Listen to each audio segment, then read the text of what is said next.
గుడివాడలోని శ్రీ కళ్యాణ వెంకటేశ్వర స్వామి ఆలయ కిరీట వివాదం కొత్త మలుపు తిరిగింది. స్వామివారికి భక్తుడు సమర్పించిన కోట్ల విలువైన బంగారు కిరీటాన్ని తాకట్టు పెట్టారంటూ పెద్ద ఎత్తున ఆరోపణలు వెలువెత్తిన నేపథ్యంలో అసలు కిరీటం ఎక్కడికే వెళ్లలేదని ట్రస్ట్ బోర్డు కొత్త కథను చెబుతోంది. రాజస్థాన్కు పారిపోయిన వ్యాపారి వద్ద నుంచి రాత్రికి రాత్రే కిరీటాన్ని తెప్పించి మీడియా ముందు ప్రదర్శించారు.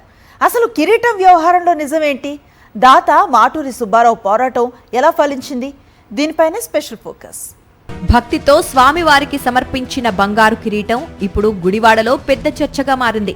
81 ఏళ్ల మాటూరి సుబ్బారావు, ఆయన సతీమణి లక్ష్మీకుమారి దంపతులు సుమారు 75 లక్షల రూపాయల విలువైన స్వర్ణ కిరీటాన్ని శ్రీ కళ్యాణ వెంకటేశ్వర స్వామికి కానుకగా సమర్పించారు. అయితే 4 రోజుల క్రితం స్వామివారి దర్శనానికి వచ్చిన సుబ్బారావు కిరీటం గురించి ప్రశ్నించారు. ఒక్కసారి స్వామివారికి అలంకరిస్తే చూస్తానని కోరారు.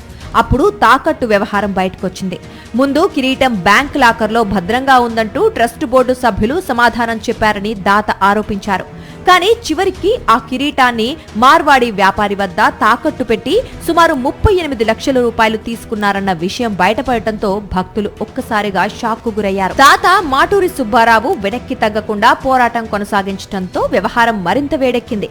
ఆలయం దేవాదాయ శాఖ పరిధిలో లేకపోయినా అధికారులు విచారణ ప్రారంభించారు.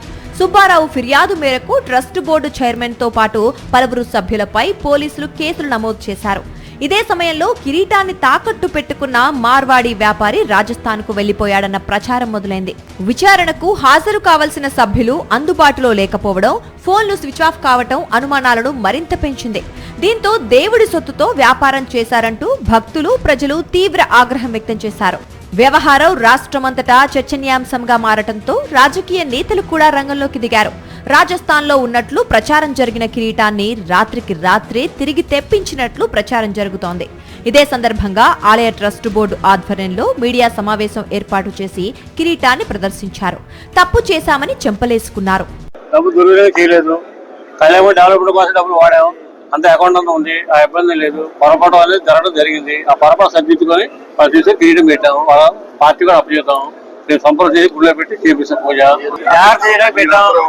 డబ్బుల కోసం డబ్బు టైట్ అయినాయి. డబ్బు టైట్ కిరీటం గురించి ప్రశ్నించిన మీడియా ప్రతినిధులపైన కొందరు ట్రస్ట్ బోర్డు సభ్యులు ఆగ్రహం వ్యక్తం చేయటం మరిన్ని అనుమానాలకు తావిస్తోంది. ఆర్యవైశ్య సంఘం ప్రతినిధులు జోక్యం చేసుకుని పరిస్థితిని సర్ది చెప్పాల్సి వచ్చింది. దాత మాటూరి సుబ్బారావు పోరాటం వల్లే కిరీటం వెనక్కి వచ్చిందని, లేకపోతే దేవుడి ఆభరణం గల్లంతైన విషయం బయటపడేదే కాదని భక్తులు అంటున్నారు.